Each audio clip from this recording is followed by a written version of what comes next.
Salut tout le monde, j'espère que vous allez bien, donc me revoilà.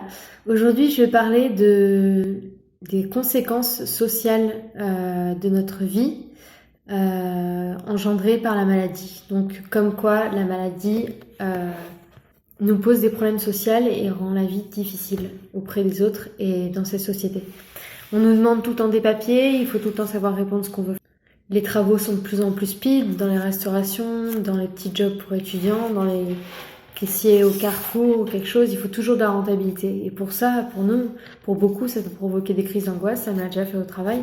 Du coup, très très dur de compliquer de travailler avec ça. Par rapport à l'amour et aux sentiments amoureux, c'est aussi très compliqué parce que comme on bouge beaucoup quand on est bipolaire, on ne peut pas vraiment savoir ce qui vient de nous et ce qui vient de la maladie. Et puis bien sûr, je l'ai déjà dit, mais pour faire des choix, c'est très compliqué parce que on sait jamais comment on va être le lendemain. Donc c'est compliqué d'organiser ses vacances, par exemple. Moi, ça me fait vraiment peur.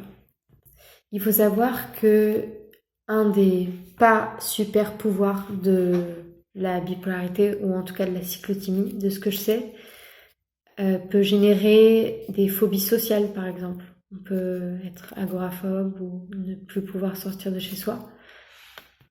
On ne peut peut-être pas, comme dans mon cas, partir pour une aventure un peu extravagante, faire de la randonnée ou aller dans des gîtes, parce que s'il nous arrive un problème, qu'on fait une crise, aller aux urgences quand on est en pleine montagne, c'est compliqué.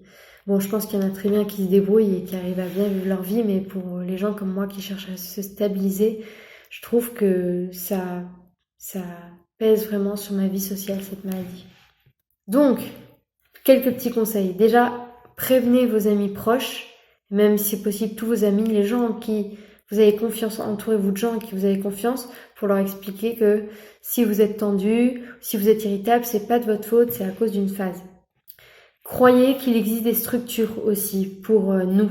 C'est-à-dire qu'on peut avoir le statut de travailleur handicapé, on peut être suivi par Cap Emploi, c'est comme Pôle Emploi, Handicap Emploi, c'est Cap-du-haut emploi et ça permet de trouver des emplois adaptés à notre maladie. Et surtout, n'hésitez pas à faire appel à vos amis en cas de besoin. Comme je l'ai dit, s'ils vous comprennent et qu'ils sont avec vous, ça ira et vous pourrez passer tout. Pour le reste, les loisirs, les choses qui dépassent un peu de ce que vous faites d'habitude, se coucher plus tard ou boire un verre d'alcool, moi je pense qu'il faut pouvoir continuer de vivre tout en faisant vraiment attention pour rester le plus stable possible. Voilà, à demain et puis j'espère que vous allez bien. Moi je commence un peu à déprimer, ça fait 3 semaines, j'espère que c'est pas une dépression. Et puis je faisais un CAP menuiserie, je devais faire ça et j'ai pas eu ma place aujourd'hui, donc merci pour tous ceux qui ont pensé à moi.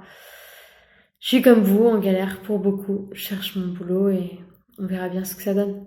Bon, bonne soirée, bye!